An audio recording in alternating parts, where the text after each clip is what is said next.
വെറുതെ ഇനി കടയിലൊന്നും പോയി ക്യാഷ് കളയാൻ നിൽക്കണ്ട കേട്ടോ. എളുപ്പത്തിൽ തന്നെ വീട്ടിൽ ഫ്രൈഡ് ചിക്കൻ ഉണ്ടാക്കിയെടുക്കാൻ പറ്റും. അപ്പോൾ അതിന് വേണ്ടിയിട്ട് ഇതുപോലെ ഞാൻ ചിക്കൻ ചെറിയ പീസായിട്ടാണ് എടുത്തിട്ടുള്ളത്. അതിലേക്ക് കുറച്ച് വിനീഗറും കുറച്ച് ഉപ്പും പിന്നെ നല്ല തണുത്ത വെള്ളം, നല്ല ഐസ് പോലത്തെ വെള്ളമാണ് കേട്ടോ വേണ്ടത്. ഒരുപാട് തണുപ്പ് കൂടും വേണ്ട, എന്നാലും അത്യാവശ്യം നല്ല തണുപ്പ് ഉണ്ടായിക്കോട്ടെ. അതിലേക്ക് ഞാനൊരു മാഗി ക്യൂബ് ഇട്ട് കൊടുത്തിട്ടുണ്ട്. മാഗി ക്യൂബ് ഒരിക്കലും അങ്ങനെ മിക്സ് ആവില്ല കേട്ടോ, കുറച്ച് ചൂടാക്കിയിട്ട് അതിലേക്ക് ഒഴിച്ചാലും മതി.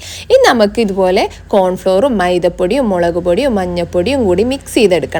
ഇതേപോലെ നന്നായി മിക്സ് ചെയ്തിട്ട് ഒരു ട്രേയിൽ ഞാൻ കുറച്ച് പൊടിയൊന്നും ആക്കി കൊടുത്തിട്ടുണ്ട്. കാരണം ഇത് നിരത്തി വെക്കാനാണ്. ഓരോ പീസ് ചിക്കനും 1 മണിക്കൂർ റെസ്റ്റ് ചെയ്ത ശേഷം ഈ ഒരു പൊടിയിൽ നന്നായിട്ട് മുക്കിയിട്ട് ഈ ഒരു ട്രേയിൽ നിരത്തി വെച്ചിട്ടുണ്ട്.